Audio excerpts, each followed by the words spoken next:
नमस्ते प्रिय बच्चों, मैं हूं मयूरी और मैं आपको सुनाऊंगी बहुत सारी अलग अलग कहानियां। तो आइए आज शुरुआत करते हैं पंचतंत्र की एक बहुत ही मनमोहक अर्थपूर्ण कहानी के साथ। ये कहानी है एक तोते की। ये तोता रहता था एक घने से विशाल से पेड़ के ऊपर और इस पेड़ पर लदे हुए थे बहुत सारे फल, बहुत सारे अलग अलग आकर्षक से फूल। और जहाँ पर ऐसे रंग बिरंगी फूल होते हैं, रंग बिरंगी फल होते हैं, वहाँ पर बताइए सबसे पहले कौन आते हैं? जी हाँ, बहुत सारे पक्षी। तो अलग अलग पक्षियों ने यहाँ पर अपने छोटे बड़े घर बनाए हुए थे। अब एक दिन हुआ यूं कि ये जो तोता था, जो बचपन से यहाँ पर रह रहा था, वो हो गया बहुत ज्यादा चिंतित, क्योंकि पूरे जंगल में बहुत बड़ा सा तूफान आ गया। इस तूफान में सबसे पहले ये जो घना सा बड़ा सा पेड़ था, उसकी पत्तियां, उसकी डालियां, उसकी टहनियां सब टूटकर नष्ट होने लग गए, सब हवा में बहने लग गया। अब तोते ने सोचा कि सारे के सारे जो पक्षी हैं वो तो अपना घर उठाकर दूसरी जगह पर ले जा रहे थे, लेकिन तोता वहां से हिलने को तैयार नहीं हुआ। उसे चिंता हो रही थी अपने इस दोस्त की। उसने सोचा कि मेरा दोस्त अब कैसे जीवित रह पाएगा इस बड़े से तूफान में। पेड़ ने कहा, तू मेरी चिंता ना कर, तू अपनी चिंता कर। तू यहाँ से चला जा, तेरे पास तो पंख है, तू यहाँ से उड़कर कहीं पर भी चला जा सकता है। मुझे तो यहीं पर खड़ा रहना पड़ेगा और हो सकता है यहाँ पर खड़े खड़े मेरे जीवन का अंत हो जाए। तोते ने कहा कि मैं उड़ सकता हूँ, लेकिन मैं उड़ूंगा नहीं।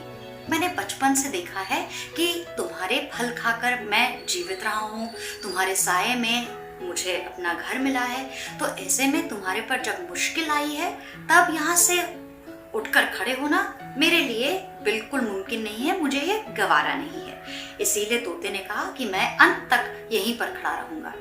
ऊपर से भगवान ये सारा वाकया देख रहे थे। उन्होंने सोचा कि भाई ऐसा भी कोई जीव हो सकता है जो अपनी दोस्ती और अपनी वफादारी इस तरीके से दिखा सकता है, इतनी निष्ठा से वो जी सकता है।